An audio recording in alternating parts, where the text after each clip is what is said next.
Back وقت کم از کم 500 علماء و مشایخ آپ کی مجلس ہم وقت موجود ہوتے ہیں جدو آپ بیان کرتے ہیں. کم سے کم میں کہہ رہا ہوں وہ بھی اپنے ظاہری اجسام سے اور پتہ نہیں کتنے کتنے بڑے علماء اور مشایخ اور پیر اور خلیفے اور بڑی بڑی دنیا تو دوروں دوروں تشریف لے آنے والے حاضر ہونے والے انہاں وچوں ان حاضرین مریدین معتقدین وچوں ایک علامہ ابن جوزی علیہ رحمہ. کون؟ علامہ عبد الرحمن ابن جوزی علیہ رحمہ. علامہ عبد الرحمن بن جوزی علیہ رحمہ بہت بڑے مفسر ہوئے اور حدیث دے بڑے ماہر ترین عالم ہوئے. اے جڑے میں صرف آگ دینا بہت بڑے عالم اے دینا صرف اتنا بہت ہی بڑے عالم ہوئے اور تفسیر تے انہوں نے بڑی دسترس اور بڑا قابو ہے. علم تفسیر دے بڑے ماہر اور انہوں نے بڑا مان ہوندا ہے کہ اللہ نے مینوں علم تفسیر عطا کیتا. اس دے باوجود حضور غوث اعظم دے آپ مرید بھی ہیں تے آپ ایک مرتبہ جمعے دے واز اس ٹائم یہ بھی ضروری نہیں ہوندا کہ ہر عالم جمعے دے بیان کردا ہے. کئی عالم دوجے علماء نوں جا کے جمعے تے سنتے ہیں ہن تا جنوں تھوڑا جا بولنا آوے نا جمعہ پڑھاਉਣਾ شروع کر دیندا بیان کرنا شروع کر دیں گے. حالانکہ مولا علی المرتضیٰ کرم اللہ وجہ الکریم نے اس ناقص العلم شخص نو اس دے بیان نو انتہائی خطرناک قرار دیتا ہے. جو اے نہیں ہر کوئی بیان واسطے ٹرے رہندے نے بوئے بوئے تے یا مطلب ہے چلو اشارہ ہی کافی ہے. ایسے لوگ جو کم علم ہوئے یا نہ علم رکھنے والے ہوئے انہوں دا بیان بہت خطرناک ہے. تو حضور غوث اعظم پاک دی مجلس سے علامہ ابن جوزی علیہ رحمہ تشریف فرمانے حاضر نے بیٹھے ہوئے ہیں حضور غوث اعظم پاک دی مجلس سے. تے حضور غوث اعظم پاک نے ایک قاری صاحب نے کھڑا فرمایا قاری صاحب تلاوت کرو. تلاوت ایک آیت دی تلاوت ہوتی ہے تو پھر آپ بیان شروع کر دیتے ہیں. ایک آیت دی تلاوت کی تھی قاری صاحب کی طرف اور آپ نے منبر تے بیٹھ کے واز کرنا شروع کر دیتا. اس آیت دے مفاہیم اور مطالب اور تفاسیر شروع کر دی. تفسیر بیان کردیں آپ نے اودیاں 11 یا کچھ روایت دے مطابق اہل علم کو کہ 13 روایتاں 13 تفسیراں بیان کر دی. اس آیت دی علامہ ابن جوزی نے 1 2 3 4 5 تو لے کے 11 تک 13 تک جو انہوں نے تفسیراں بیان کی ہیں نا تو علامہ ابن جوزی دل چاک دے اے بھی مناندی ہے اے بھی مناندی ہے اے بھی مناندی ہے اے بھی مناندی ہے. ایسے ایسے علماء اگر مجلس میں بیٹھے ہوئے تو بیان کرنے والے کو کتنا مزہ آتا. حضور غوث اعظم پاک محبوب سبحانی قطب ربانی حضرت شیخ سید جنہاں دے اسی ویکھو نا ہر وقت نام لین والے اور انہاں دے نام نو باعث برکت سمجھن والے انہاں دی مجلس دی نقالی کرن والے اور انہاں دی ارادت نو اپنے واسطے سردار سمجھن والے اسی لوگ سمجھدے ہیں اس گل انہاں دے استانے تے کی ہوندے آپ صبح تو لے کے ظہر تک 11 قسم دے علوم مختلف قسم دے فنون پڑھاندے ہیں جدے واسطے علم تفسیر علم حدیث علم بلاغت علم صرف علم نحو حتیٰ کہ علامہ ابن جوزی جیسے لوگ بھی آپ دے نحو دے شاگرد بڑے بڑے اجلہ علماء نحو دے ماہرین علماء آپ دے شاگردان وچوں ہیں. تے اس طرح دی خانقاہی نظام وچ علوم درسیہ دا اہتمام. پھر جدو آپ نے تفسیر بیان کرنا شروع کی تو ہر تفسیر دے موقع تے علامہ ابن جوزی علیہ الرحمہ فرماندے ہیں کہ میں ہر تفسیر دے موقع تے یہی سوچدا رہا اے بھی مناندی ہے اے گل بھی مناندی ہے اے تفسیر بھی مناندی ہے. جدو 11 تو یا 13 تو اوپر آپ نے اور تفسیراں شروع کر دی حتیٰ کہ آپ نے ایک آیت دیاں 40 تفسیراں بیان فرمائی. علامہ ابن جوزی علیہ الرحمہ فرماندے نے میں اللہ دی قسم 13 تک کہ میں پڑھیا بھی ہے سوچیا بھی ہے سمجھا بھی ہے علماء نو سنیا بھی ہے مختلف کتب تفسیر دے اندر پڑھیا بھی ہے لیکن جو حضور غوث اعظم پاک نے اگلیاں بیان کیتیاں نہ میں کدی دا تصور کیتا نہ سوچیا نہ سمجھیا نہ پڑھیا نہ کدی میرے ذہن وچ آئیاں لیکن جدوں انہاں کول میں سنیاں تے عین قرآن و حدیث دے مطابق انہاں دا مفہوم علمی استعداد ہے. پھر اے بیان کر چونکہ آپ دلاں دے حال بھی جان دے ہیں پتہ ہی ابن جوزی دل وچ کی سوچ رہا ہے.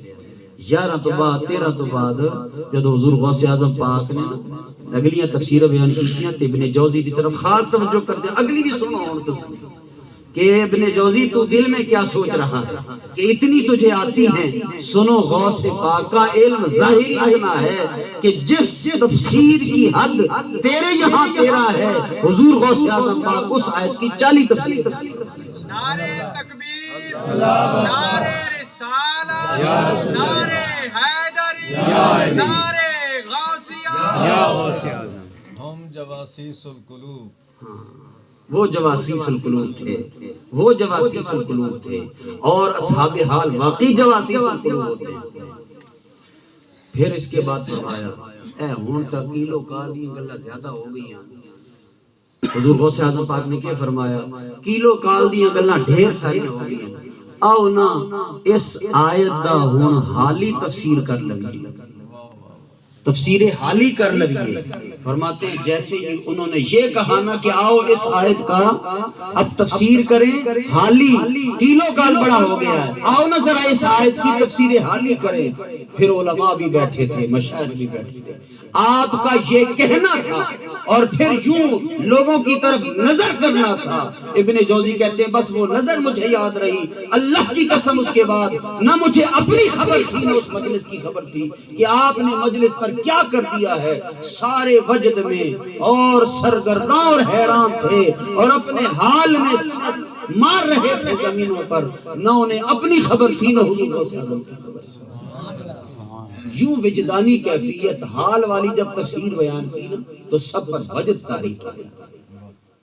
اگر علمی ماحول ہو ایسا تو پھر سانو کوئی ہینج کرن دی لوڑ ہے؟ پھر تو سر یوں جھکائے بس اللہ۔ او وجدانی کیفیت، وہ تفسیر حالی والا ماحول بھی ہمارے دلوں میں پیدا کرتا ہے۔ جس کا یہ حال بن جائے نا تو جس طرح علامہ ابن جوزی فرماتے اللہ کی قسم مجھے 11 12 13 40 تفاسیر تک جب کیلو کال ہو رہی تھی اس وقت تو مجھے اپنی خبر تھی، لیکن اس کے بعد مجھے اپنی خبر ہی نہیں۔ تو اس مجلس کا ذوق کیا ہوگا مجھے بتائیں، جس کا نہ مجھے اس کو دیکھنے کا موقع ملے نہ اس کو دیکھنے کا موقع ملے، بس اپنے آپ کو دیکھنے کا موقع مل جائے تو یہ بڑی بات۔ اللہ سب کو اپنے آپ کو دیکھنے کا موقع ملے۔ یہ جو رولے رپالے ہیں نا جی، وہ ہیں ان لوگوں نے کبھی اپنے آپ کو دیکھا ہی نہیں۔ جس دن لوگ اپنے آپ کو دیکھ لیں گے اپنے آپ کو تو سب کچھ نظر آئے گا کس کا کیا سٹیٹس ہے۔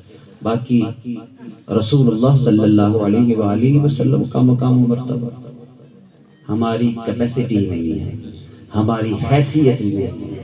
برکت کے لیے دیکھو نا نعتیں پڑھتے رہتے ہیں، سرور کہوں کہ مالک ہو مولا کہوں تجھے، باغ خلیل کا گل زیبا کے باغ۔ کہتے ہیں نا یا رسول اللہ ہم تو حیران ہیں، سرور کہیں آپ کو تو پھر پیچھے ہٹ جاتے ہیں، نا سرور تھوڑا مرتبہ ہے۔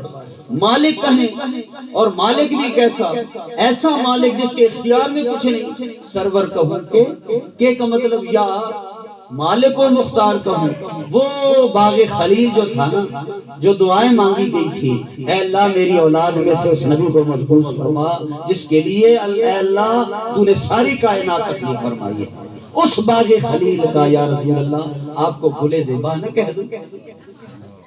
تو یہ انداز ان لوگوں کے ہیں تخیل اور جو شاعر کی پرواز ہے نا، اگر شاعر حق پرست ہو اور پھر شاعر عالم ربانی ہو اور پھر شاعر عاشق ہو اور شاعر پھر ایسا ہو جس کو حضور سے عشق ہو گیا ہو، اس کے شعر میں پھر کتنا وزن ہوگا۔ اس لیے ہر کوئی کہتا ہے سناؤ نا کلام اعلی حضرت، جب تک کلام اعلی حضرت نہ ہو چاسی نہیں آتی، اور پھر وہ ذوق ہی پورا نہیں ہوتا جب تک کلام اعلی حضرت نہ ہو۔ کیوں؟ اس لیے کہ اس کی مٹی گوندی انہوں نے، اس کی مٹی گوند کرنا شعروں کو ایک مجسم صورت عطا کی، واقعی مجسم صورت ہے۔ جب آپ تصور میں اعلی حضرت کا واہ کیا جود و کرم، شہ بتہا دے، لفظ دیکھو نا، انداز دیکھو نا، واہ کیا جود و کرم، واہ واہ کیا جود و کرم، انداز دیکھو واہ کیا جود و کرم ہے، شہ بتہا تیرا کیا انداز ہے۔ وہ کیوں یہ انداز کہاں سے بنتے ہیں؟ حال میں ڈوب کر عشق و محبت میں، عشق و محبت اعلی حضرت واقعی عشق و محبت کی تفسیر، عشق و محبت کا مصداق حضرت عظیم البرکت الشاہ امام رضا خان بریلوی ہے۔ اللہ رب العزت ان بزرگوں کی قبروں پر کروڑ رحمت نازل فرمائے جن کی وجہ سے ہمیں بھی یہ ماحول ملا ہے، اور اللہ رب العزت حافظ علی عباس کو اجر عظیم عطا فرمائے، کروں میں خیر و برکت فرمائے۔ وما علینا